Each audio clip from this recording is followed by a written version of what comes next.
은혜를 이미 다 받으셔서 더 이상 뭐 할 얘기가 없는 것 같은데 또 저에게 주어진 시간이 또 1시간 20분이 있어서 여러분 좀 참고 힘드시겠지만 참고 한번 저랑 같이 이 세상 어떻게 돌아가고 있는지 조금 더 구체적으로 같이 나눠보면 좋겠습니다. 네, 제 이 내용이 아마 여러분 책장 앞부분에 있는 것 같습니다. 똑같이 다 들어가 있거든요. 좀 흑백이라지 마시긴 한데 이제 참고하시면 되겠습니다. 네, 반성경적 흐름과 젠더 전쟁. 네, 지금 전 세계는 지금 젠더 그 성을 가지고 지금 전쟁 중이죠.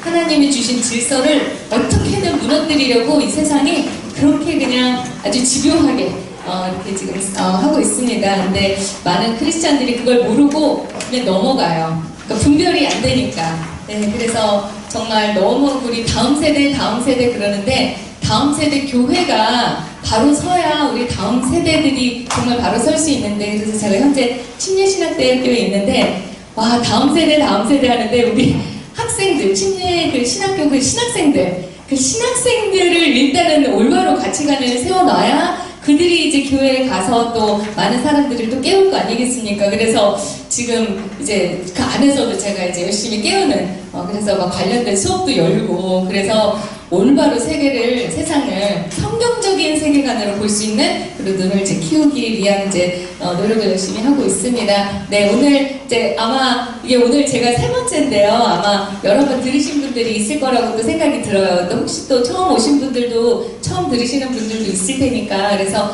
앞부분은 제가 전체적인 세계관 지금 흐름들 좀 반복적으로 들으셔도 뭐 복습이 되니까 오히려 더 좋죠. 이렇게 하고 지금 그 뒤에 이제 조금 더 새로운 이야기를 하도록 하겠습니다. 네, 일단 보시면은 네, 이런 흐름으로 가겠습니다. 우선은 반성경적인 흐름이 고대 시대부터 어떻게 흘러왔는지, 그리고 이제 유엔을 통해서 이런 모든 것들이 이제 다 이제 바뀌고 있거든요. 그냥 단순히 그냥 학계에서 학자들이 이야기해가지고 이렇게 바뀐 게 아니라 이제 전략적으로 이런 것들이 전 세계에 전략적으로 퍼지게 되고 있는데, 이제 그게 아주 짧은 기간에 이렇게 많이 퍼졌거든요. 우리가 언제부터 동성애 얘기를 했습니까? 진짜 어느 순간 보니까 다 그냥 곳곳에 동성애지 않습니까? 정책이 다 바뀌었고, 네, 그 뒤에 이제 유엔이 있다라는 거 여러분이 아셔야 되겠습니다. 그래서 지금 유엔 안에서 여러 전쟁이 있는데 결국은 가치관 전쟁이거든요. 그 중에 하나가 바로 젠더 전쟁입니다. 젠더 전쟁에서 이 유엔에서 시작이 됐고, 그것이 이제 우리나라에 스며들어오면서 교육과 법과 모든 정책들이 다 바뀌었습니다. 네, 이제 그래서 이제 그리고 이제 3번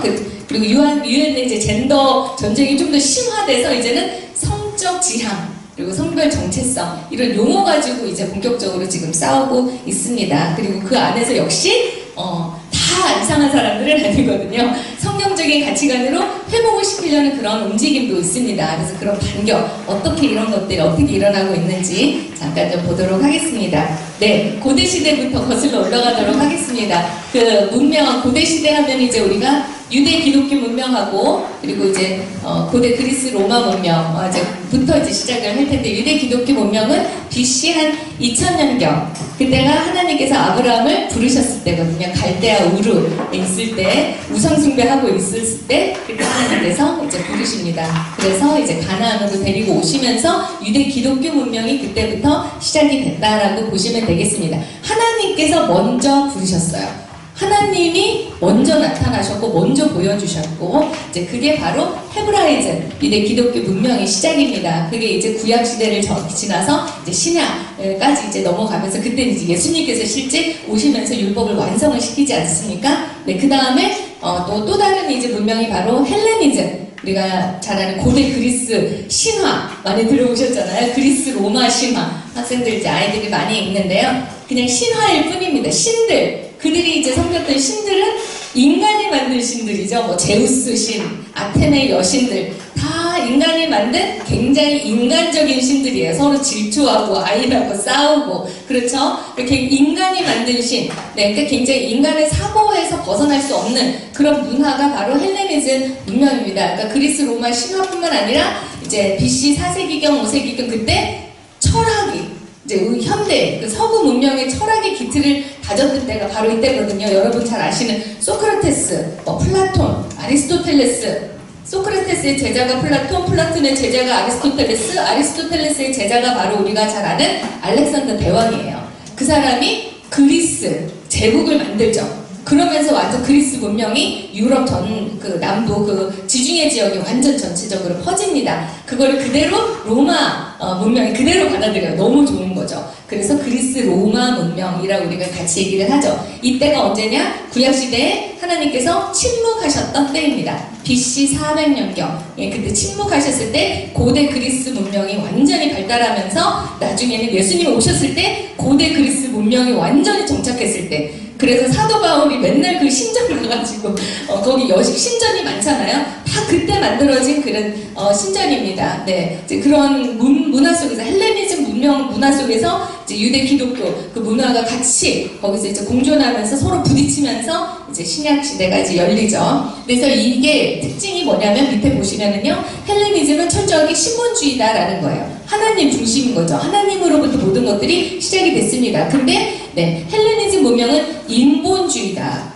인간을 중심에 두는 사고에서 시작이 됐던 거예요. 플라톤도 보이지 않는 걸 이해하고 싶었어요. 네, 무슨 뭐 그림자, 뭐 동굴, 뭐 어떤 각종 이론이 있는데 보이지 않는 것을 보이는 이성으로, 보여지는 것으로 이성으로 이해하려고 했던 게 이제 그리스, 로마, 그 헬레니즘 문명이다. 그래서 굉장히 인간 중심적인 어떤 사고를 가지고 있다. 네, 그래서 지금 이 서구 문명, 그러니까 우리도 어떻게 보면 서구 문명의 영향권 아래 있지 않습니까? 네, 서구 문명은요, 지금 하나님을 중심에 두느냐, 인간을 중심에 두느냐의 싸움에서 모든 것들이 다 시작이 됐다. 결국은 시작은 창세기 3장. 네. 인간이 하나님처럼 되고 싶어 하는 그때부터 이 모든 싸움이 시작이 됐고 시기별로 이제 그게 모양이 바뀌었다라는 것만 여러분이 아시면 되고요. 지금은 극단적인 이제 인간중심주의적인 이제 포스트 모더니즘의 시대다라는 거, 이제 이게 창세기 3장의 모양이, 네, 3장의 내용이 그대로 그냥 시대에 따라 모양이 달라졌다라고만 보시면 되겠습니다. 그래서 고대 시대를 지나서 이제 중세 시대, 이때는 이제 기독교, 그렇죠. 기독교가 이제 국교가 되는 시기죠. AD 5세기경. 네, 그래서 AD 5세기경부터 이제 15세기경, 천년경 동안 이제 어떻게 보면 교회가 중심이, 안타깝게 하나님 중심이요, 어느 순간에 교회 중심이 됩니다. 그래서 교황 중심이 되고, 그러면서 이제 굉장히 이제 타락의 길을 걷게 되죠. 네, 원래는 이제 순교를 이제 각오하는 그런 크리스찬들이 처음에는 지하교회를 세우면서 이렇게 하다가 이 지상에 오면서 그게 국교화되니까 그게 하나의 권력이 되지 않습니까? 그러니까 누구나 다 그 자리에 가고 싶은 거죠. 교황. 누구나 다 그 위치에 가고 싶은 거예요. 그러면서 또다시 타락의 길로 가게 됩니다. 네, 이때는 그래도요, 하나님은 계시다라는 거에 대해서 아무도 이견이 없었어요. 네, 그래서 이 시기를 우리는 유신론의 시기다라고 우리가 이제 정의를 내릴 수 있습니다. 근데 1000년이 지나가니까 어떻습니까? 이제 타락의 끝까지 가는 것이죠. 네, 그래서 나중에는 구원도 사고 팔고 하는, 그렇죠? 이제 면죄부, 그런 판매까지 나오고 하다 보니까 나중에는 네, 종교개혁도 일어나죠. 그러면서 이제 중세시대의 끝자락에 두 가지 사건이 일어나죠. 그거에 대한 반작용으로. 하나는 종교개혁, 또 다른 하나는 르네상스. 들어보셨죠? 종교개혁은 다시 어디로 돌아가죠? 예전에 고대 헤브라이즘 문명, 하나님 중심, 본질로 돌아가자라는 게 이제 갑자기 종교개혁이라고 한다면요, 르네상스는 다시 어디로 태어나자?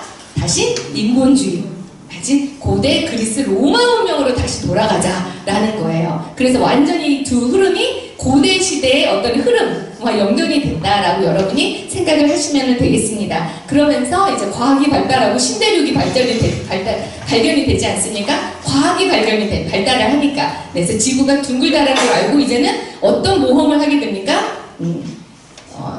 이제 항해를 하게 되죠. 그래서 아주 지구를 가로지르는 대범한, 엄청난 그런 대범한 항해를 하게 됩니다. 바로 그 사람이 누굽니까? 우리 잘 아는 크리스토퍼 콜럼버스. 네, 들어보셨죠? 크리스토퍼 콜럼버스가 신대륙을 발견했다라고 하는데, 그게 왜 중요하냐면 그때만 해도요, 사람들이 항해술이 발달을 하긴 했는데 어떻게 항해를 했냐면 땅을 끼고 항해를 했어요. 한쪽에 바다가 있으면 다른 한쪽은 해안가가 보여야 되는 거예요. 저 멀리. 그래야 바다가 뚝 떨어지면 안 되잖아요. 뚝 떨어지지 않기 위해서 옆에 항상 땅을 끼고 이제 항해를 했어요. 그러다 보니까 유럽에서 시작하면 어떻게 됩니까? 아프리카를 지나서 나중에 인도를 가는 거예요. 그렇게 항해를 했어요. 아니면 이제 실크로드 해가지고 길을 이제 트거나 이제 그런 항해를 하다가 크리스토퍼 콜럼버스는 뭐예요? 지구가 둥글다면 한 바퀴 돌면 다시 본 자리로 올 텐데 그 생각을 한 거죠. 그러면 나는 그냥 가로지르겠다 해서 어떻게 할까? 반대로 간 거죠. 네, 그래서 대서양을 건넙니다. 근데 대서양을 건너서 이 사람이 인도를 가기를 원했어요. 인도를 가기를 원했는데 아무리 가도 땅이 안 나오는 거죠. 그러니까 이제 선원들이 큰일 난 거죠. 이러다 우리 죽겠다. 3일만 내가 시간을 줄게. 다시 돌아가자. 그래서 그때 이제 크리스토퍼 콜럼버스가 이제 엄청 기도를 합니다. 하나님, 3일 안에 땅을 보여주시옵소서. 근데 이제 3일 만에 땅이 나타나요. 그게 바로 지금의 서인도 제도입니다. 서인도 제도. 왜 서인도 제도냐? 크리스토퍼 콜럼버스는 본인이 실제 인도에 도착했다고 믿었어요. 인도, 그 동쪽에 있는 인도 있지 않습니까? 그게 이제 서쪽에서 발견된 거죠. 이 사람 진짜 오래오래 항해했으니까 한 바퀴 도는 거라고 생각을 했던 것 같아요. 다들 까무잡잡하고 새로운 문화가 있고 그리고 거기 향신료가 있고 등등 하니까 아, 우리가 듣던 그 인도구나라고 해서 그 사람을 기려서 지금 거기를 서인도 제도라고 우리가 부르게 된 거예요. 서쪽에 있는 인도다 해서 이제 그러면서 이제 항해술이 발달하고 신대륙이 발달하면서 인간이 너무 이제 똑똑해지는 거죠. 그러면서 이제 근대 시대에 이제 들어가게 됩니다. 이때는 대충 17세기부터 20세기 초반까지를 얘기하는데 이제 인간이 똑똑하니까요. 하나님이 가까이 있는 게 불편해지는 거죠. 인간의 이성으로 세상을 이해하려는 이성주의, 합리주의, 경험주의 많이 들어보셨잖아요. 합리적인 사고로 세상을 이해하려고 하고 경험, 오감을 통해서 세상을 이해하려고 하고 세상에 대한 정의를 내리려고 하는 시기가 바로 근대시대입니다. 그러다 보니까 하나님을 멀리 두기 시작을 했어요. 그래서 이 시기를 우리가 이신론의 시기다라고 이야기를 합니다. 하나님이 멀리 계시다고 생각을 하니까요. 어느 순간 이제 하나님이 우리 마음에 안 계시는 때가 오게 되죠. 네, 그래서 그때쯤에 등장한 사람이 바로 찰스 다윈입니다. 1859년에 진화론이라는 책을 내면서요. 다음과 같이 얘기는 안 했지만 한마디로 요약하면 태초에 하나님이 천지를 창조하지 않으셨다. 라는 거예요. 그렇죠? 네, 뭐 그럴듯한 과학적인 언어로 막 진화를 했고 하지만 네, 왜냐하면 근대 시대까지만 해도 사람들이 태초에 하나님이 천지를 창조하신 것에 대해서는 우리가 부인할 수 없다. 그건 인정했어요. 하지만 그 이후에 하나님께서 뒷짐지고 멀리 계신다라고 믿었었거든요. 근데 이제는 뭐까지 부인한 겁니까? 창세기 1장 1절마저 부인하는 시대가 온 거예요. 그러니까 사람들이 어쩐지 우리 하나님을 못 느꼈는데 안 계셨구나 라고 사람들이 믿으면서 20세기 들어서는 이제는 대놓고 신은 죽었다라고 선언을 하기까지 이르르죠. 니체 들어보셨죠? 신은 죽었다. 네, 그러면서 포스트 모더니즘 시대가 이제 시작이 됩니다. 포스트 모더니즘은요, 기본적으로 신은 죽었다, 하나님이 없다, 무신론에 기반해서 이제 만들어진 사상이다라고 여러분이 아시면 되겠습니다. 네, 조금 더 자세히 보시면은요, 네, 19세기 이 진화론만은 문제는 아니었어요. 그때 이미 사람들이 마음에 하나님을 두기를 싫어할 때였는데, 그때 이제 과학적인 언어로 진화론, 그리고 이제 뭐 무신론, 유물론 하면서 이제 막시즘도 등장하고 마르크스 공산주의도 등장하고 딱 그 시기거든요. 여튼 이 무신론이 20세기 끼친 영향력은 어마어마합니다. 20세기에 네, 문화와 교육을 완전히 뒤바꿔놨습니다. 네, 인본주의 교육이라고 했는데요. 우리가 받는 공교육이 다 인본주의 교육이에요. 철저한 무신론 교육이에요. 인간을 중심에 둔, 그리고 인본주의라는 거는 하나님이 없이 우리가 선과 악을 구분할 수 있다라는 게 인본주의거든요.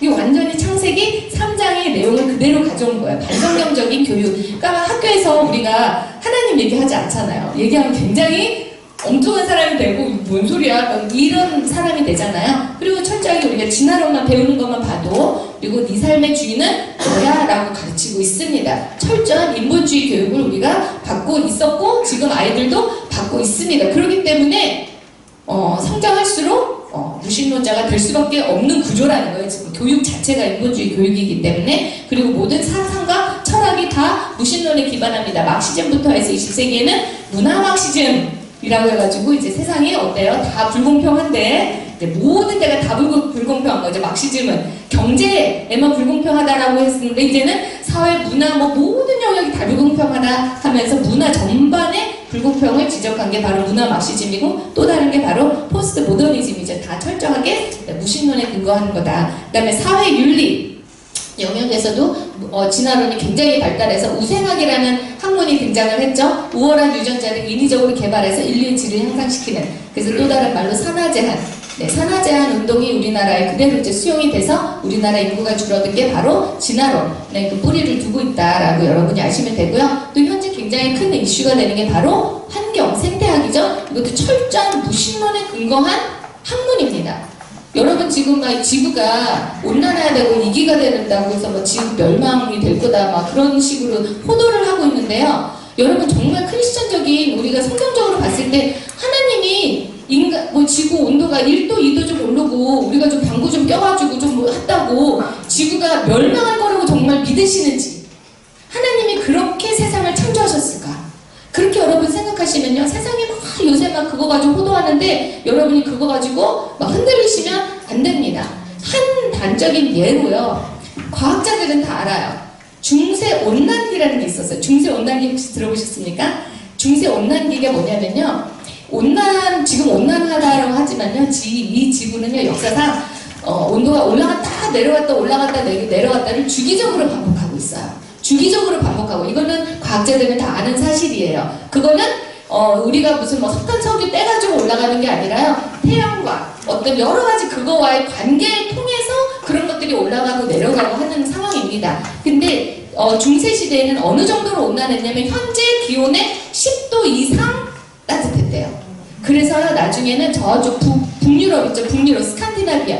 북유럽은요, 실제 그 당시 사람들이 경작도 했고요. 그 재배를 했대요. 그 정도로 온난했고 정말 풍요로운 삶을 살았다고 합니다. 그런데 지금 그러다가 빙하 시대가 살짝 내려왔고요. 지금 약간 간빙기, 살짝 온도가 올라가는 시기래요. 그래서 지금 오르락 내리락 하는데 살짝 올라가는 시기를 지금 막 1도 올랐다고 지금 온난화라고 하고 허리케인은 항상 있었고요. 과학자들이 봤을 때 허리케인이 그 횟수는 살짝씩 줄어들고 있대요. 그러니까 이게 우리는 막 이렇게 올라간다고 생각하잖아요. 막 무슨 태풍은 항상 있었습니다.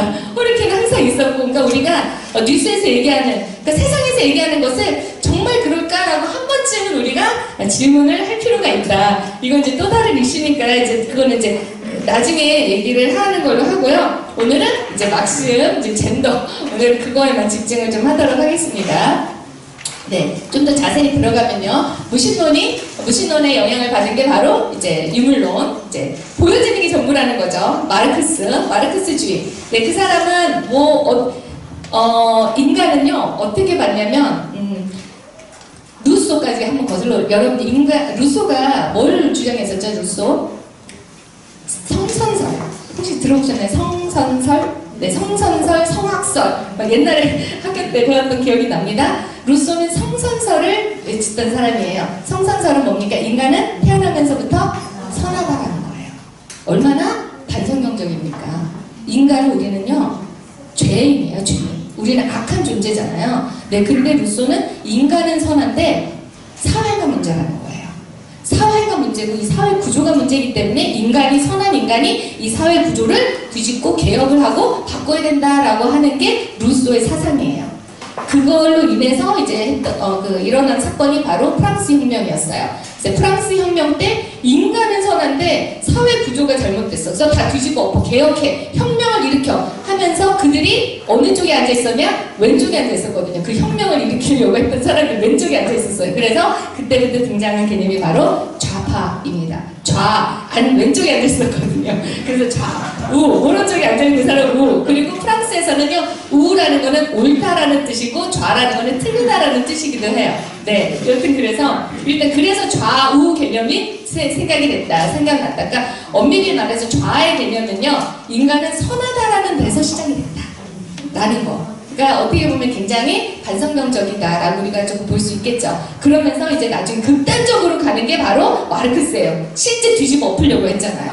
노동자들이요 일어나라. 그래가지고 뭐 경제 다 뒤집어 엎어. 노동자들이 다 있는 자들 갖다가 뺏어가지고 나누면 우리가 다 정말 좋은 유토피아 사회. 그렇지 잘못된 사회 구조를 우리가 바꿀 수 있다라고 했는데 실제 그 주장대로 안 됐죠. 20세기에는 그게 실패로 돌아갑니다. 하지만 그 개념 불공평하다, 사회 구조가 잘못됐다라는 개념은 여전히 존재해서 20세기에 와서는 문화 전반의 불공평에 가면서 모든 사회 구조를 이제 어떻게 보면은 비판하는 비판 이론가들이 독일에서 등장을 해요. 그 사람들의 이론을 우리는 현재 문화 막시즘이라고 그냥 설명을 하는데요. 여기서는 뭐냐?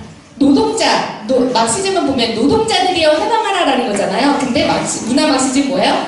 피억압자. 그렇죠. 억압받는 모든 자들, 사회, 약자들. 그렇죠.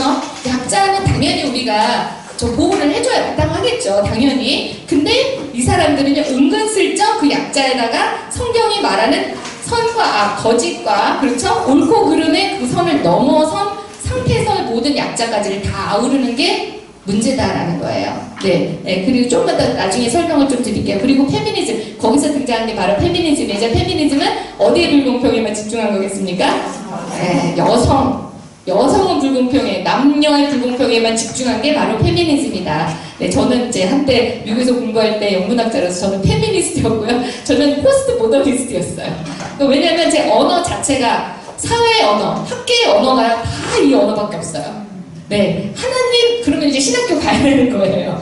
그 아닌 곳에는 다 모든 언어가 다 무신론 언어입니다. 네, 그러니까 그럴 수밖에 없어요. 그렇기 때문에 저는 대학 갈 필요가 없겠구나라는 생각이 들어요. 왜냐면 인문학계는 99.9%가 다 이 언어밖에 없어요. 그러니까 분별이 안 됐던 거죠. 그러다 제가 하나님이 저를 만져 주셔서 뒤집어진 거지. 그래서 저는 기도해요. 진짜 수많은 인문학자들, 이제 사회과학도 좀 많이 물들어가고 있는데요. 그런 사람들이 하나님을 만나면 그냥 뒤집어지면 진짜 같이 싸울 수 있거든요. 이미 알고 있기 때문에. 네. 그 다음에 한번 밑으로 내려가겠습니다. 포스트 모더니즘은 뭐냐면요. 또 다른, 막시즘의 또 다른 2세대의 막시스트인데, 이 포스트 모더니즘은 프랑스에서 시작이 됐어요. 문화 막시즘이 독일에서 시작이 됐다면, 포스트 모더 언어학자들에 의해서 이제 시작이 됐는데요. 이 사람들은 뭐를 주장했냐면, 사회 구조가 문제인 건 맞대요. 둘 다 이 사람들 다 사회 구조가 문제예요. 근데 사회 구조를 어떻게 하다? 해방을 하는 게 아니라 구조 자체를 해체를 하자 라고 하는 게 포스트 모더니즘이에요. 굉장히 위험한 거죠. 질서 자체를 없애버리면 된다라는 거예요. 그동안의 체계, 그렇죠? 그런 자체를 없애버리면 된다. 근데 세상은 그걸 이제 다양성, 포용성, 상대성이라는 이름으로 다 수용을 하죠. 그래서 아름답게 포장을 하죠. 그러니까 문화 막시즘은 억압된 자들을 해방시키는 거고요. 포스트 모더니즘은 그 체계 자체를 해체하는 거다. 그렇게 생각을 하시면 되겠습니다. 거기서 등장한 게 바로 젠더 이데올로기, 동성애. 이거는 뭐를 해체하는 겁니까? 성별의 구분을 해체하는 거예요. 이해가 되시죠? 그래서 수십 가지 성이 용인이 될 수 있는 거고 성별이 바뀌어도 용인이 되는 거예요. 왜냐하면 구분 자체를 다 해체를 해놨으니까. 네, 그래서 지금 페미니즘과 젠더 이데올로기 차이가 어떤지 여러분이 이제 아시겠죠? 이제 그러면서 이제 등장한 게 바로 차별금지법이 다 뭐예요? 젠더 이데올로기를 기반으로 해서 만들어진 법이 바로 차별금지법이다. 라는 거죠. 네, 그러니까 뭐예요? 차별금지법은 그냥 차별하지 말아라는 게 아니라 그들을 차별하면 당신은 혐오주의자가 되고 당신을 처벌할 거야. 그렇죠? 감옥에 넣을 거야. 그게 차별금지법인 거죠. 아예 그런 얘기를 할 수 없게 만드는 거죠. 다양성을 당신들은 용인하지 못해? 그러면은 혐오주의자가 되는 거죠. 근데 이거는 뭐냐면 캐나다 차별금지법이 이미 통과가 된 곳에요. 지금 그 중간에 16살 고등학생입니다. 그 남학생의 학교 심지어는 카톨릭 학교였는데요. 거기서 트랜스젠더 그 화장실을 만들어준 거죠. 그러니까 여자 학생들이 못 들어가는 거예요. 그 화장실에 불편해가지고. 그래서 이 학생이 교장선생님께 말씀을 드린 거죠. 이런 거 좀 오히려 여학생들한테 불편하니까 여학생 전용 화장실을 만들어주세요라고 이의를 제기를 한 거예요. 그러고 나서 어떻게 됐느냐? 무기정학 당했어요. 네, 그래서 지금 저기 위에 그 뉴스 위에 그 기사 트랜스젠더 정책 반대한 16세 무기정학 당했는데 지금 학교를 갔는데 거기 앞에서 경찰에 지금 연행돼서 지금 학교를 못 들어가고 잡혀 나가는 상황입니다. 네, 그리고 이게 지금 2023년도죠. 그 다음에 옆에는요 똑같은 학생이 지금 도서관에서 트랜스젠더 그 드래그 그 남자 그 여자 한 사람들이 가가지고 아이들에게 스토리텔러잉을 하는 거예요. 책을 읽어주는데 그거 이제 정책에 반대하려고 이제 갔다가 거기서 도서관 앞에서 또 이제 잡히는 그런 상황이고요. 밑에는 지금 목사님이죠. 밖에서 이제 외친 거죠. 진리의 말씀을 외쳤는데 어떻게 됩니까? 네, 결국은 경찰에 이제 잡히는. 그러니까 여러분 밖에서요 회개하라라는 얘기도 하면 안 됩니다. 이게 이제 동성애의 문제가 아니라요 회개하라라고 외치면요 그것을 듣고 괴롭다고 느끼는 사람들이 있을 거예요. 그럼 그 사람들이 이렇게 신고를 하잖아요. 그러면은 여러분도 경찰에 잡힐 수 있다라는 거. 그리고 신천지는 이단이다라고 하는 것도 여러분 얘기하면 안 됩니다. 종교의 자유를 여러분은 침해를 했기 때문에. 그러니까 이거는 동성애만의 문제가 아니라 크리스찬들의 모든 입을 완전히 막아버리는 그런 법이 바로 차별금지법이다라는 거를 여러분 이제 큰 그림 속에서 아시면 되겠습니다. 네, 그러면 이제 본격적으로 이제 젠더 얘기를 조금 하도록 하겠습니다. 네, 유엔에서요. 처음에 유엔이 설립이 됐을 때가 1945년이었거든요. 보편적인 인권을 보호하자. 이제 더 이상 1차 세계대전, 2차 세계대전 이런 큰 전쟁하지 말고 서로 인권, 그렇죠? 아무나 죽이는 그런 이제 일은 없어야 되지 않겠냐 하면서 이제 유엔이 만들어졌고 48년도에는 세계 인권 선언을 발표를 합니다. 네, 그래서 여기서 뭐라고 합니까? 모든 인간은 태어날 때부터 그렇죠? 존엄하다라고 하고 두 번째 줄에는요 천부적인 하나님이 주신 그렇죠? 그런 권리가 있다. 존엄한 존재다라는 것을 여기서는 보고 있습니다. 그러니까 굉장히 어떻게 보면 성경적이죠. 세계 인권 선언문은 되게 성경적입니다. 그리고 2조에는 보면요, 당연히 차별을 하지 말아야 되는데 차별의 근거에 생물학적인 성인 섹스라는 용어만 들어가 있습니다. 그 당시에는 젠더라는 용어는 존재하지도 않았어요. 그러니까 생물학적인 성의 근거에서 당연히 하면 안 되겠죠. 그리고 16조에는요, 성인 남녀 명확하게 있어. 혼인은 누구랑 한다? 남자와 여자만 한다라고 이미 세계인권 선언문에 써 있습니다. 그러니까 여러분이 싸우실 때요, 여기 유엔 세계인권 선언문에도 이렇게 써 있다라고 여러분이 이걸 근거로 이제 말씀하시면은 되겠습니다. 근데 이렇던 유엔이 이제 이제 이상해지죠. 왜냐하면 유엔은 모든 회원국들이 다 모였잖아요. 198개 회원국. 그러니까 거기에 가서 그 사람들이 이제 사고를 바꾸기에 가장 편한 곳이 바로 이제 유엔인 거죠. 네, 그래가지고 유엔을 통해서 사람들이 많은 이런 어떻게 무신론자들, 그렇죠? 반성경적인 이런 가치를 가진 사람들이 유엔에 이제 전략적으로 들어가기 시작을 합니다. 그 전에 유엔은 저렇게 생겼었어요. 그냥 특별히 유엔 어떤 성격이 있는 곳은 아니에요. 많은 회원국들이 서로 모여서 균형을 잡는 거죠. 파워. 그렇지, 견제하고 넘어오지만 우리도 안 넘어갈게 하면서 서로 견제를 했던 곳이었는데요. 90년 이후에 공산주의가 무너지면서 소련이 붕괴되면서 동독이 붕괴되면서요. 더 이상 이제 전쟁은 없나? 이제 공산주의가 무너졌나? 라고 이제 사람들이 약간 이제 텀을 둘 때 그때 이제 발톱이 이제 드러나기 시작을 하는 거예요. 네.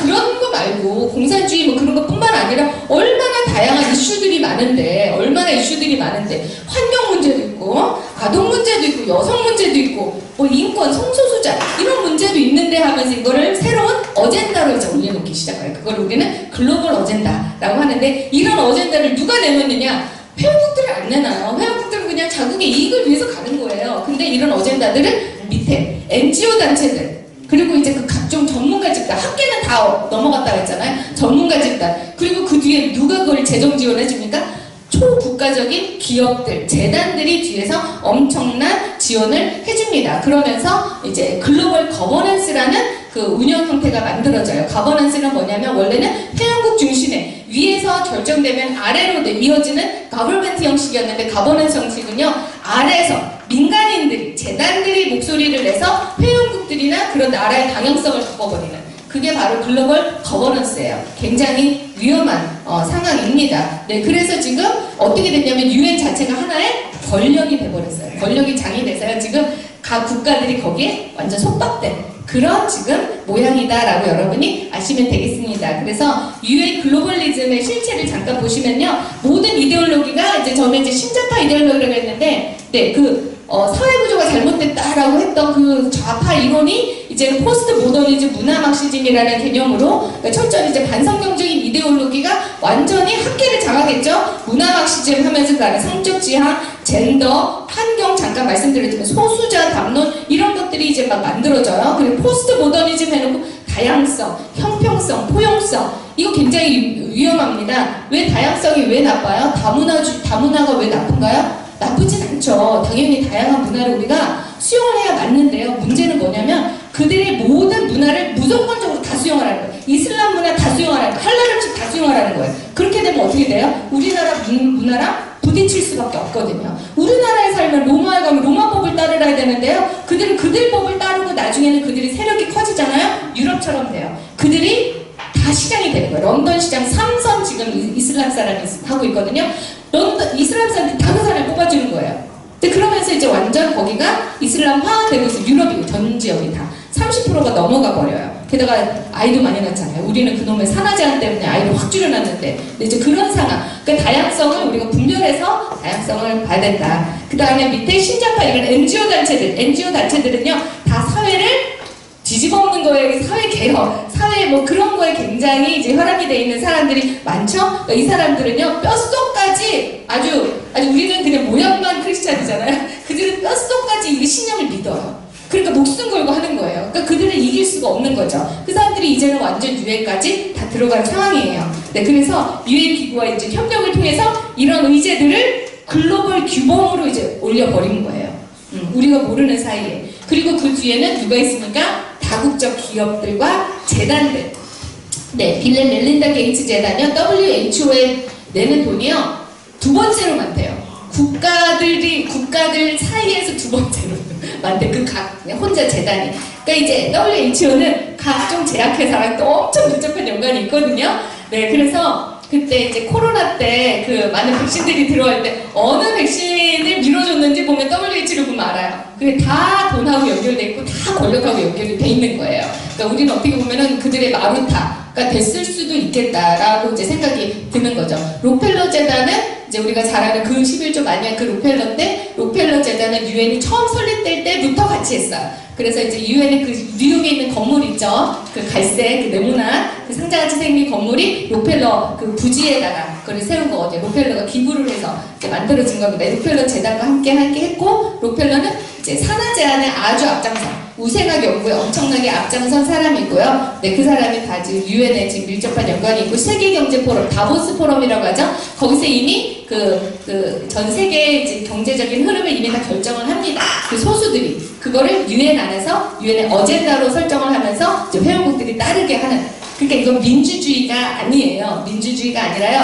그들 안에서 딱 그 탑다운 형식으로 지금 전체적인 전체 흐름으로 가고 있다. 오픈 소사이티 제도는 조지 소로스라고 해서 이제 굉장히 이제 위험한 인물인데, 그 사람이 또 이제 유엔에 엄청 큰 영향력을 끼치고 있죠. 네, IT 대기업들과 함께 하고 있고, 근데 이 사람들이 유엔에다가 이 지원과 협력을 다 하는 거예요. 그러니까 이들은 경제적인 이익을 창출하고 글로벌 영향력을 확대를 하는 거죠. 그러면서 이들이 공통적으로 만들고자 하는 게 바로 우리가 말하는 글로벌리즘인데, 글로벌리즘이 뭐냐면요, 이 세계를 이제 단일화하는 어떤 시스템을 만들고 싶어 하는 거예요. 정치적인, 경제적인, 그렇죠? 문화적인 어떤 시스템.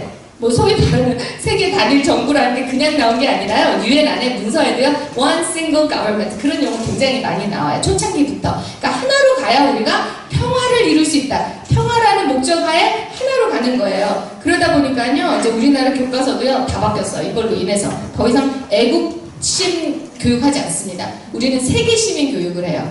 글로벌 시민 교육을 해요. 애국심 교육 더 이상 하지 않습니다. 네, 이게 다 유엔에서 정책적으로 들어오면서 우리나라 교과서가 다 바뀌는 상황이에요. 그러니까 이게 걔네들끼리만의 싸움이 아니라요. 지금 우리 사고 자체가 이걸로 인해서 굉장히 많이 바뀌고 있다. 우리 다음 세대가. 네, 그 다음에 유엔에 각종 기구들이 있죠. 협약도 있고요. 전문기구들도 있고요. 국제대회들이 막 있는데요. 이제 이거를 다 알 필요는 없지만, 이제 이 협약들이 다 우리가 유엔과 맺은 협약들입니다. 네, 그래서 처음에는 다 우리가 좋은 취지에서 맺었죠. 모든 회원국들이 많이 맺었어요. 그 중에서 이제 우리가 아는 게 뭐 인종차별 당연히 하면 안 되겠죠. 인종차별 철폐 협약, 그 다음에 뭐 아동권리 협약 많이 들어보셨죠? 아동권리 협약 들어보셨나요? 학생인권조례 들어보셨나요? 네, 학생인권조례가 아동인권 협약을 우리나라의 분에게 맞춰서 이렇게 만들어진 게 바로 학생인권조례예요. 아이들에게 지나친 인권을 줘버린 거죠. 네, 그들은 보호를 받을 권리를 가지고 있어요. 아동들은. 그들은 자율적인 선택을 할 권리가 없습니다. 미성년자거든요.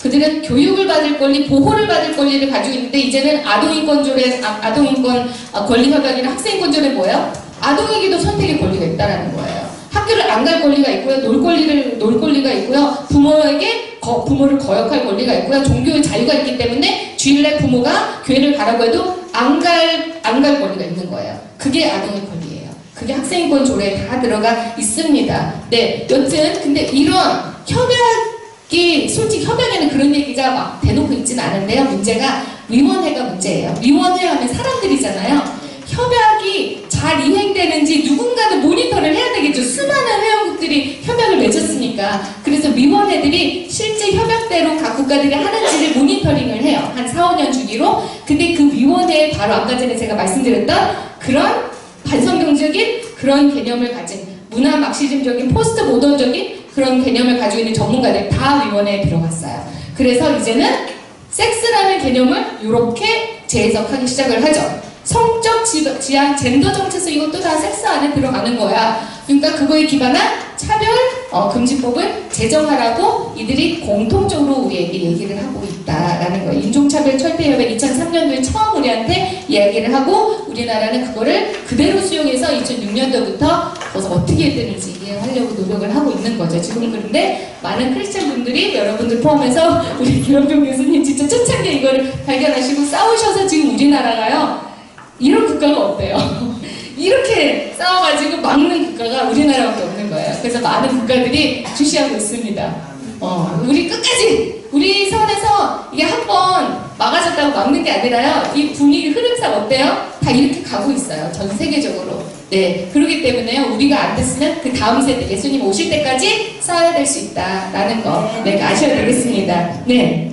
이게 아동권리 협약 다 보실 건 아닌데요. 제 위에 노란 부분 있죠. 이게 뭐다? 보호권에서 결정권으로 확대시킨 게 바로 아동권리 협약이다. 그래서 저 밑에 참여권 있죠. 옛날에는요 아동권리 선언 그런 거 있었어요. 선언. 근데 거기는 이런 참여권 이런 건 없었어요. 아이들이 무슨 올바른 선택을 할 수 있겠습니까? 어떻게 정치 참여를 하고 그럴 수 있겠습니까? 근데 지금 이게 다 들어가 있어요. 근데 이런 것들이요. 굉장히 초점이 들어가 있어서 저도 이제 대학에서 이제 학생들 교과과정 관련된 위원회가 있지 않겠습니까? 교육과정위원회 거기 무조건 학생 대표 하나 들어가야 돼요. 의무예요, 의무. 그러니까 아이들의 의견도 무조건 들으라는 거죠. 근데 물론 형식적이긴 하지만 이게 다 이런 맥락 속에서 그런 것들이 진행이 되고 있다라는 거. 네, 근데 한번 보시면요, 여기서 네 참여권 가지고 말고 제가 이제 생존권 얘기만 잠깐 해볼게요. 생존권에서 24조에 보시면. 건강 및 의료에 관한 권리. 아이들은 당연히 건강을 해야죠. 우리가 건강을 그들에게 제공을 할 권리가 있습니다. 의무가 있죠.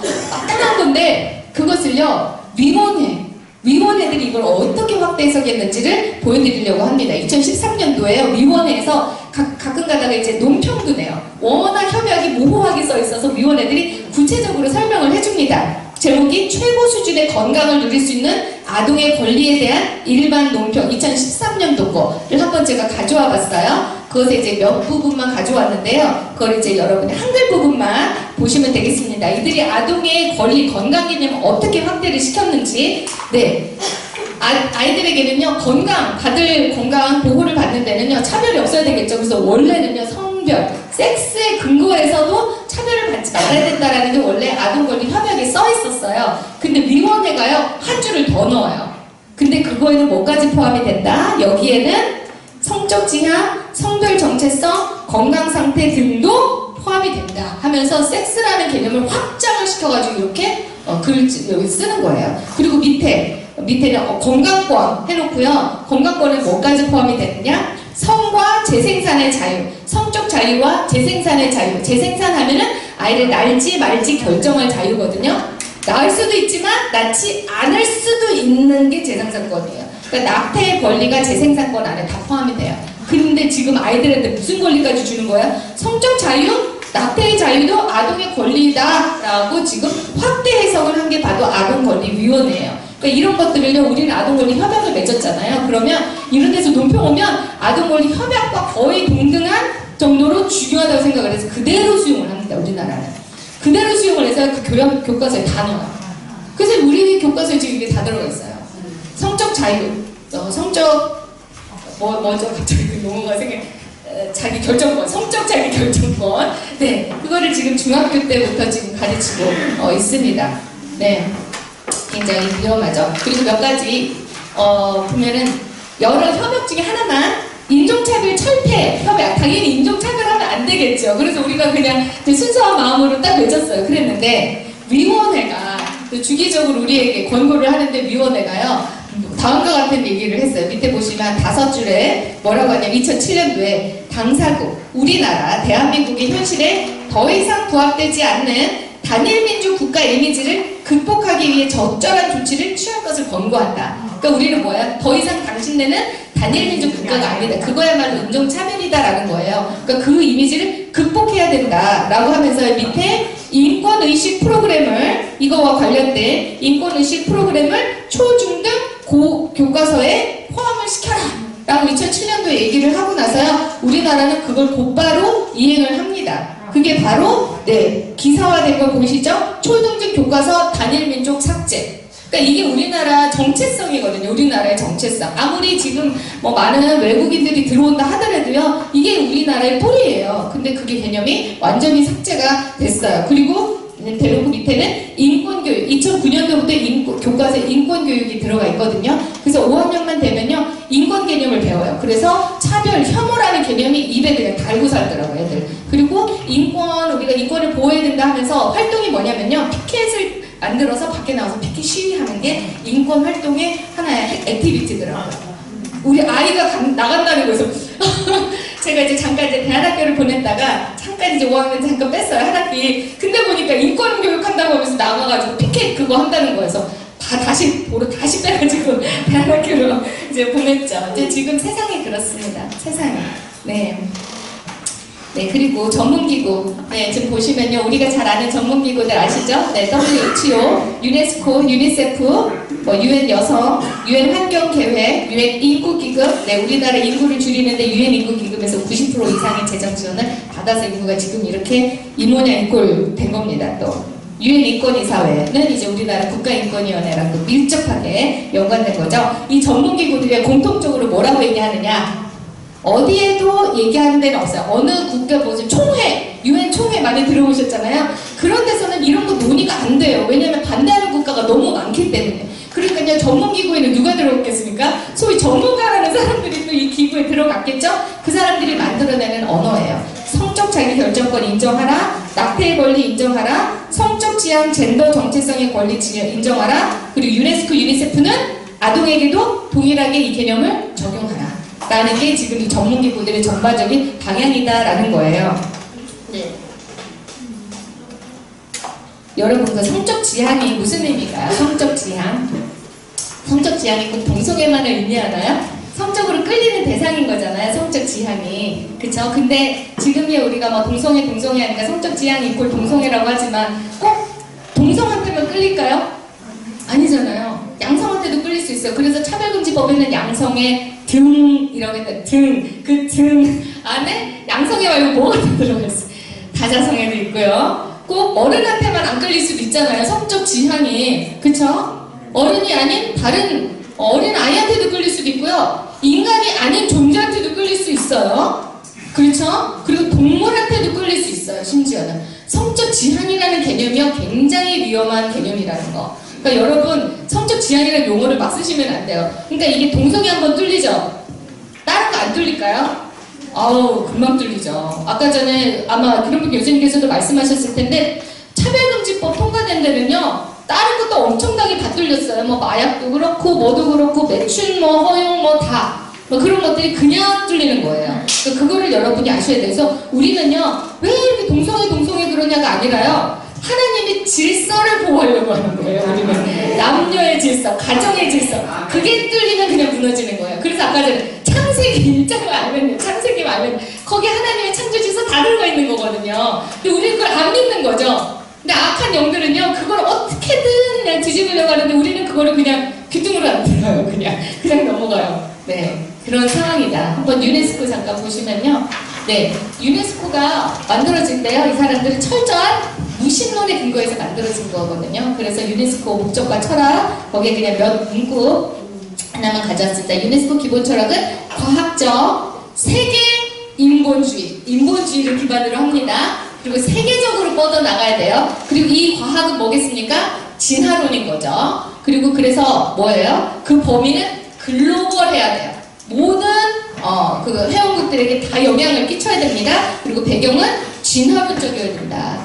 이게 유네스코 만든 사람이 철저히 진화론자였거든요. 그리고 이제 우생학자였습니다. 그래서 이런 식의 이제 그 사고를 가지고 유네스코를 만드는 거죠. 유네스코 하면은 이 SC잖아요. 유네스코 에듀케이셔널. 네, 어떤 교육입니까? 세속적인 인본주의 교육. 그렇죠. 철저한 무신론에 기반한. 그러다 보니까 나중에는 이제 성교육도 하겠죠. 왜냐면 교육을 담당하는 데니까. 그래서 포괄적 성교육이나 세계 시민 교육이나 뭐 이런 것들이 다 유네스코에서 담당하고 있습니다. 그리고 과학은 뭐에 근거하겠습니까? 진화론에 근거한 사고.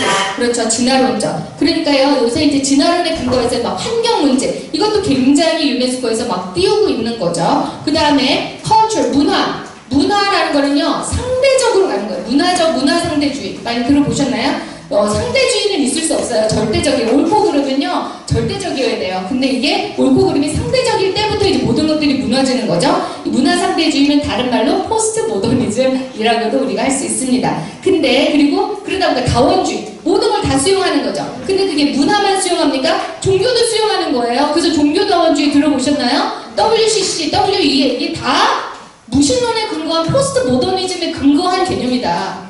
네.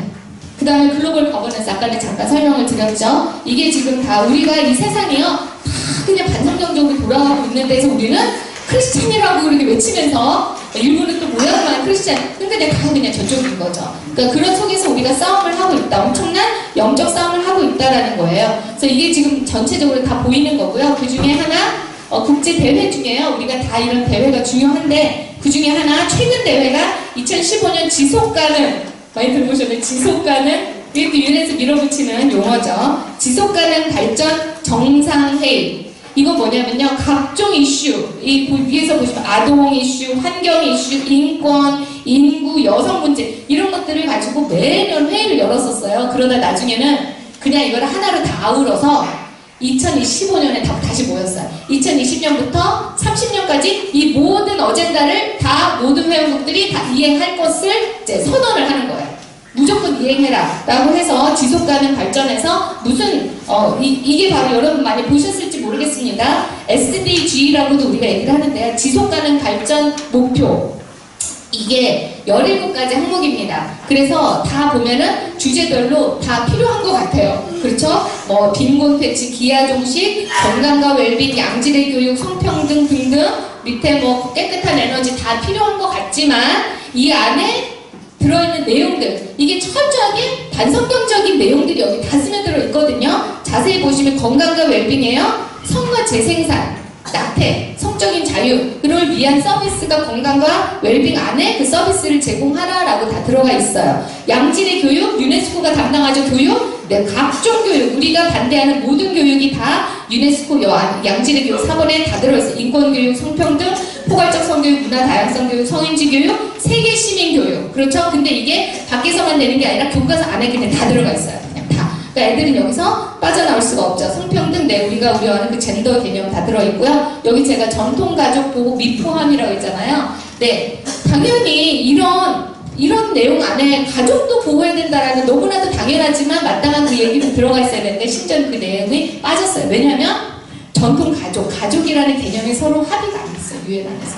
가족이 남녀냐 아니냐, 남녀에 의해서 만들어지냐, 다양한 가족이라고 하면서 가족의 개념이 뭐 확장이 돼버리는 거예요. 그러다 보니까 전통 가족, 남녀의 결혼에 의해서 만들어진 가족 개념을 넣으려니까 반대가 너무 많은 거죠. 그래가지고 뺀 거예요. 그러니까 우리가 마땅한 얘기도 더 이상 할 수 없는 상황이다 라는 거예요. 그리고 밑에 10번에 보시면 불평등 감소라고 했죠? 네, 차별금지, 네, 성별, 성적 지향, 젠더 정체성, 그과 차별금지에 대한 내용이 나왔고요. 13번 기후행동. 당연히 우리가 하나님이 주신 자연을 보호해 마땅하겠죠. 근데 그거를 위기로 몰아가면서 우리에게 두려움을 주면서 이러면 안 돼. 막 이제 그런 거는 굉장히 위험하다. 그리고 이들은 뭐라고 하냐면요. 이게 다 누구 때문이래요? 인간이 이 모양 이 꼴로 만들어놨다는 거예요. 그러니까 인간이 문제예요. 그래서 이들은 결론이 뭔지 압니까? 네, 다시 이제 그린 녹색혁명, 다시 녹색으로 돌아가자. 그러니까 산업화를 되게 싫어하죠. 이 사람들은 산업화를 굉장히 싫어하고요. 인구가 너무 많대요. 이게 이렇게 된, 그래서 인구주의제요. 결론은 그 인구주의. 이제 그렇게로 지금 가고 있습니다. 네, 이걸 잠깐 보시면 2015년 유엔 지속가능 발전 목표 2015년도에 발표가 됐고요. 이게 그대로 우리나라 교과서에 그대로 2015년, 2022년 교육과정에 다 들어가 있어요. 지금 우리나라는 2022년 교육과정이 이제 만들어지고 2025년부터 새 교과서, 만들어졌거든요. 이거에 근거해서 지금 거기에 우리 뭐 성평등 교육, 뭐 성교육 한다고 그러잖아요. 이게 다 SDG 교육을 그대로 이행을 하고 있다라는 거. 그래서 인권교육, 문화 다양성 교육, 에너지, 세계 시민 교육, 이제 2022년에 와서는요, 디지털 교육, 기후변화, 이제 생태 교육이 훨씬 더 많아졌죠. 이제 이런 교육들이 이제 다 이제 들어가 있다. 더 이상 애국심 교육, 이제 그런 교육을 하지 않는 거죠. 네, 그래서 국가, 우리 뭐 국가에서 정체성 그런 거 아니에요. 세계 시민, 세계 시민. 그래서 지금 여기 보시면요. 글로벌리즘을 실현하기 위해서 유엔에서 밀어붙이는 게 바로 세계시민 교육이거든요. 그렇게 되면 당연히 어떻게 돼요? 국가 정체성은 약화될 수밖에 없다라는 거. 네, 그래서 아이들이요, 굉장히 위험하죠. 지금 현재. 네, 이제 그런 상황이다라는 거. 네, 20분밖에 안 남았죠. 그러면은 이제 제가 젠더 얘기는요, 조금 더 빨리빨리 진행을 하겠습니다.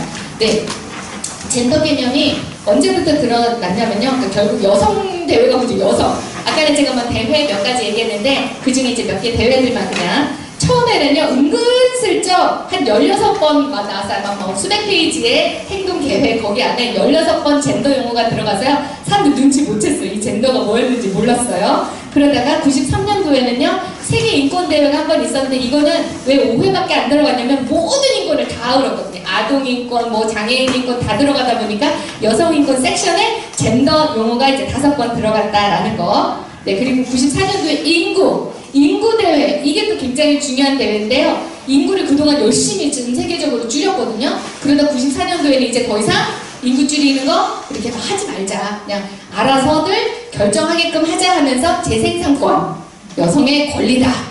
낙태할지 말지 여부. 그러면서 낙태의 권리를 이때 은근슬쩍 밀어붙였고 이때 젠더라는 용어가 몇 회 나와요? 55회가 사용이 돼요. 그러다가 대놓고 95년도에는 이제 완전 발톱을 드러내서 대놓고 이 젠더를 233회를 쓰면서요. 거기서 끝난 게 아니라 젠더 용어를 공식 용어로 채택한다 라고 선언을 또 했어요.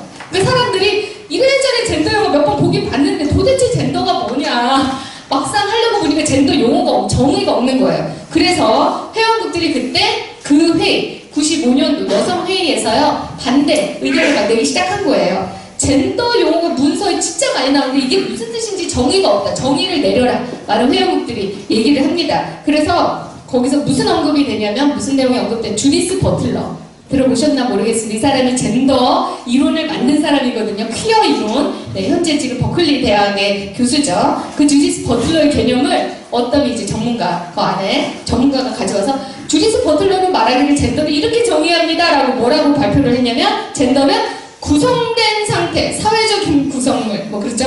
생물학적인 성과는 근본적으로 구분되며 자유롭게 떠다니는 인공물이래요, 젠더가.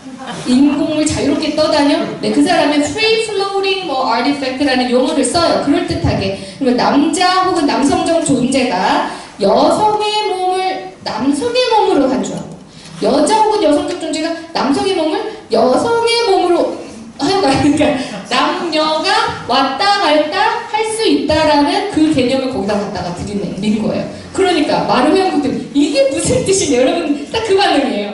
아니 이게 뭔 소리냐 생물학적인 성은 아는데 하면서 그때 엄청난 대립이 있었던 게 95년도 대회예요. 그러면서 이때 나뉘었죠. 페미니스트들 NGO 단체들 전문가들 거기 되게 많이 몇만 명이 모였었거든요. 그리고 서구 회원국들은 다 젠더를 여성 혹은 생물학적인 성에만 한정시키면 안 된다 라고 막 싸우고 있었고요. 교황청, 그렇죠. 카톨릭을 비롯한 이슬람 국가들은요 또 같이 이럴 때는 합세합니다. 같이 해서 젠더에 혹시 동성애, 수간 그런 거까지 늘려고 하는 거 아니냐 하면서 막 싸운 거예요. 이제 그랬는데 어떻게 의견이 이제 정리가 안 되니까 교황청에서 아예 그냥 입장을 딱 발표를 해요. 너무 정리가 안 돼. 우리는 젠더를 이렇게 이해한다 라고 다음과 같이 선언을 합니다. 젠더라는 용어가 남성 혹은 여성이라는 생물학적 성적 정체성의 근거를 두고 있는 것을 우리는 이해하겠다. 생물학적인 성, 그게 젠더라고 우리는 이해하겠다라는 거예요. 그리고 뭐만 있다. 성별은 2개만 있다. both genders라고 우리는 그렇게 이해를 하겠다라고 하는 거예요. 그러면서 지금 세계가 어떻게 됩니까? 이렇게 이상한 세계관, 이런 세계관에 근거한 의심스러운 해석은 배제한다. 우리는 이걸 받아들이지 않겠다라고 한 거예요. 그러니까 이제 총회장, 여성대회 총회장도 하도 이게 시끄러우니까 나름 공식 젠더 정의를 내리는데요. 여러분이 동의가 되시는지 한번 보시기 바라겠습니다. 네, 96년도 다음 해 총회장이 이렇게 공식 성명을 해요. 젠더라는 단어는 다른 수많은 UN 포럼과 회의에서 일반적으로 받아들여지는 통용되는 의미로 사용되었고 이해되었다. 이 용어에 어떤 새로운 의미나 함축적인 원래 사용되던 용도와는 다른 의미를 의도했음을 나타내는 조짐은 전혀 없었다. 한국말도 복잡하죠. 영어도 되게 복잡하게 썼어요. 이게 이해가 딱 되시나요? 아, 젠더란 이런 의미구나 라고 딱 의미가 안 와요. 원래 의미, 통용되어 어떻게 통용되어 사용되는지 몰라요, 사람들이. 그러니까 이제 젠더는 이거다라고 정의를 안 내린 거예요. 그러니까 사람들이 다 자기네들이 이해하고 싶은 대로 젠더를 이해하고 넘어간 거예요. 그러다 보니까 이제 문제가 일어나기 시작을 하는 거예요. 이제 대놓고 2000년에 넘어가서는요, 각종 보고서에, 그 보고서 중에 하나만 제가 가져왔는데요. 테러 대응 관련된 인권 보고서에 젠더 용어가 나오는 거예요. 그러면서 이 보고서를 쓴 전문가가 젠더라는 용어를 한글만 보도록 하겠습니다. 젠더는 뭐래요? 여성을 의미하는 게 아니라 사회적 구성물인데 성적 지향과 젠더 정체성도 포함된다 라고 이제 확장을 하기 시작을 하는 거예요. 보고서에서. 어디에도 그런 정의 나오지 않았었잖아요. 그리고 밑에는 뭐래요? 또 젠더는 뭐래요? 생물학적이고 고정적인 범주로 이해하는 게 아니라 사회적이고 유동적인 개념이다 라고 이 사람은 자의적으로 젠더를 그렇게 확장해서 해석을 해서 보고서를 제출을 합니다. 이게 이제 유엔 총회에 올라갔어요. 근데 유엔 총회는 198개국이 다 모이는 데거든요. 그러니 젠더에 반대하는 회원국들이 되게 많았잖아요. 그러니까 딱 이걸 보고 이게 뭔 소리야? 라고 다들 이제 반대를 하는 거예요. 그러면서 이제 누가 이렇게 얘기를 하는 거죠. 이게 보도자료예요. 그 안에서 있었던 이야기를 누가 이제 거기 유엔에서 공식적으로 요약을 해서 보도낸 거죠. 젠더 다양성에 동성애자, 양성애자, 트랜스젠더 이게 다 포함된다는 소리냐 하면서 막 이제 반대 의견을 막 내는 거죠. 그러면서 이제 그 다음 이제 그러면서 계속 거기서 반대 이야기가 나오는데요. 여러분 아셔야 될 게 유엔 총회는요 반반으로 거의 나뉘어요. 반반으로 나뉘어요. 네, 그러니까 이제 서구 회원국들은 다 이제 이쪽이죠. 굉장히 한쪽으로 편향됐고요. 전통적인 거를 유지하는 웬만한 회원국들은요 다 이제 젠더라는 건 없다. 생물학적인 상관이 있을 뿐이다라고 해서 지금 유엔 총회에서는 합의가 안 된다. 그러니까 여러분 그렇게 아시죠? 유엔 안에서는요 이 개념이 합의된 바가 없다. 그렇게 여러분이 아시면 되고요. 이제는 성적 지향, 젠더 정체성 이야기만 조금만 할게요. 동성애 얘기가 유엔 안에서 언제부터 들어왔는지를 잠깐 보시면요. 1990년대 WHO가 문제예요. 항상 WHO 여기에서요. 원래 동성애는요 국제질병분류에 동성애가 정신질환 목록에 들어있었어요. 동성애는 정신질환이다. 근데 WHO에서 그 정신질환 목록에서 동성애를 삭제를 한 거예요. 그러니까 이게 동성애는 이제 더 이상 뭐예요? 정신질환이 아니다. 이제는 뭐예요? 성적 지향이다라는 지향이라는 용어가 이때부터 은근슬쩍 나오기 시작한 거예요. 그러니까 이건 비정상이 아니다라는 거예요. 이거는 다양성의 근거에서 포스트 모더니즘 다양성의 근거에서 다양한 지향성을 의미하는 거다. 그러면서 이제 94년도 유엔 인권이사회 인권위원회에서 은근슬쩍 성적 지향 용어가 한 번 나와요. 근데 그때는 이제 큰 이슈가 안 됐고요. 각종 대회에서 다양한 가족, 레즈비언 이런 용어는 나왔지만 성적 지향 용어라는 그 성적 지향이라는 용어가 별로 나오진 않았어요. 왜냐하면 유엔 안에서 워낙 전통적인 그런 개념을 보수하는 국가들이 워낙 많기 때문에 함부로 낼 수가 없었어요. 그러다 보니까 무슨 일이 있었냐면요. 유엔 밖에서 이제 일이 일어나는 거예요. 유엔 밖에서. 네, 욕자카르타가 인도네시아에 있는 어느 도시예요. 거기서 각종 인권 전문가들이 모였어요. 2006년도에. 그래서 욕자카르타 원칙이라는 거를 발표를 했는데 이게 뭐냐면 성적 지향과 젠더 정체성에 근거한 참여를 금지한다라는 원칙을 여기서 자의적으로 만들어버린 거예요. 네, 그래서 그냥 만들었다라는 거예요. 그러고 나서 이거를 어떻게 하느냐? 유엔 안으로 가지고 들어오는 거예요. 이거에 근거하면 하면서 그거를 근거 삼기 시작을 합니다.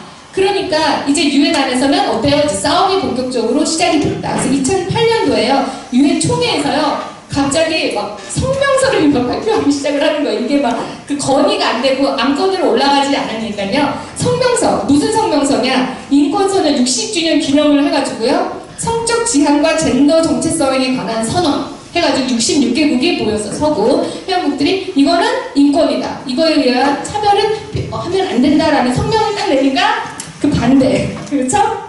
네. 58개국입니다. 인권 및 성적 지향과 젠더 정체성에 관한 대응 성명이라고 하면서 네. 뭐라고 할까? SOGI는 성적 지향 젠더 정책. 이거는 인권 문제가 아니다. 인권으로 다룰 문제가 아니다. 그리고 이거는 문화적, 종교적 가치를 침해하는 거기 때문에 인정할 수 없다. 거의 비둥비둥하지만 어디가 조금 더 많습니까? 성적 지향 쪽. 그래서 결국은요, 유엔은 뭐가 중요하냐면요, 합의가 중요하거든요. 합의가 되면요, 어떤 느낌이냐, 이거는 거의 법과 비슷한 효력을 가져요. 합의라는 거는 100% 다 합의를 하는 거예요.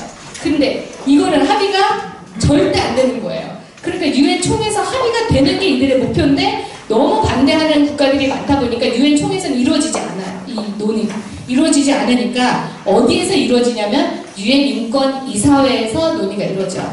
이거는 유엔 인권 관련된 거를 논의하는 기구인데 이게 지금 우리나라 국가인권위원회와 아주 밀접하게 연관된 이사회가 바로 유엔 인권 이사회입니다. 네, 여기에서는 대놓고 성적 지향 젠더 정체성 논의를 막 해요. 2011년도 우리나라가 인권이사회에 이사회, 우리도 임원으로 들어가 있어요. 그러니까 총 47개국이 들어가 있거든요. 그래서 그 대표국들, 컨티넨트별로, 대륙별로 대표국들 몇 개를 모여서 했는데 우리나라도 계속 이제 들어가 있는 상태입니다. 네, 그래서 꼭 잘 사는 국가들, 서구 국가들만 들어가 있는 건 아니에요. 근데 2011년도에 처음으로 성적 지향 젠더 정체성 관련된 결의안이 한번 올라와 있었어요. 결의안이 올라왔을 때 밑에 한번 보세요. 찬성 반대 몇 명이 찬성했고 몇 명이 반대했는지 찬성 23개국이 했고요. 반대는 19개국이 했고 기권이 3개국이면 됩니다. 우리나라는 어디에 표를 줬습니까? 찬성의 표를 줬어요. 성적 지향 젠더 정체성에 근거한 차별을 금지한다라는 부분에 표를 준 거예요. 우리나라는요 아주 일관되게 계속 거기에 찬성을 하고 있어요. 그래서 그 성적 지향 젠더 정체성 관련된 논의가 계속 지속적으로 나오거든요. 그럴 때마다 찬성 반대 한번 표를 보시면요 거의 비슷해요. 기권이 되게 많아요. 눈치 보는 회원국들. 그쵸? 찬성을 하면은 자기네들이 이제 정치적인 어떤 거기에 또 걸리고 반대를 하면 그러니까 이러지도 못하고 저러지도 못한 눈치 보는 회원국들. 우리나라는 아주 일관되게 찬성이 계속 표를 던지고 있다라는 거예요. 그리고 그 중에 하나 조금만 더 넘어가시면요. 네, 지금 이것만 하나 조금 더 보겠습니다. 유엔 인권 정책 센터에서 우리나라 유엔 인권 정책 센터가 있는데요. 여기서 뭐냐면은 유엔에서 인권 이사회에서 각종 논의가 되잖아요. 그런 것들을 계속 보고를 해요. 여기서. 유엔 인권이사에서 어떤 내용이 보고됐다 하면서 쭉 올라오는데 2012년도 제19차 인권이사회에서 성적 지향 젠더 정체성 관련된 논의가 있었는데 이것에 대해서 이견차가 굉장히 크다라고 보고를 하면서요 제가 잠깐 그 보고 내용을 조금 보여드리려고 해요. 무슨 실제 상황이 발생을 하는지 한번 보시면요 조금 읽어보겠습니다. 지난 3월 7일 제19차 유엔 인권이사회는 성적 지향과 성 정체성에 근거한 차별적 법률과 관행, 폭력행위에 대한 논의를 진행하였다. 인권이사회 역사상 최초로 성적 지향에 관해 이날 패널 토론 이슬람회의 기구 국가들이 논의 주제를 보이콧하면서 회의장을 박차고 나가는 등 순탄치 않은 논의의 시작을 알렸다. 그러니까요, 이게 딱 느낌이 오시죠? 성적 지향 용어 딱 나오잖아요. 그럼 반대로 하는 분들이 아예 그냥 회의장 밖으로 나가버리는 거예요. 논의하지 않겠다는 굉장히 분위기가 살벌하다라는 걸 알 수가 있습니다. 그리고 또 뭐래요? 아프리카 그룹 국가와 아랍 국가, 러시아 연방 등의 국가들도 성소수자 인권 보호에 대한 국제법적 근거를 찾을 수 없다면 거부 의사를 나타냈다. 그 분위기를 아시겠죠? 그런데 이날 패널 토의를 시작하며 그 당시 유엔 사무총장이 반기문 씨였거든요. 반기문 유엔 사무총장은 영상 메시지를 통해 성소수자 인권에 강력히 지지와 호소를 요청했다. 반 총장은 소수자 권리에 대한 역사적 전환의 순간을 맞이하고 있다며 성소수자에 대한 폭력과 차별은 보편적 가치에 대한 공격이자 인간 양심의 오점이다. 라고 하면서 뭐예요? 네, 이거를 굉장히 적극적으로 지지하죠. 그러니까 사무총장은 어떤 역할을 하느냐면요. 유엔의 방향을 동의하는 그런 사람들을 사무총장으로 세워요. 그러니까 그 사람들은 이제 꼭두각시 역할을 하는 거다라는 걸 여러분이 아시면 되겠습니다. 네, 그러면서요 우리나라도 얘기를 해요.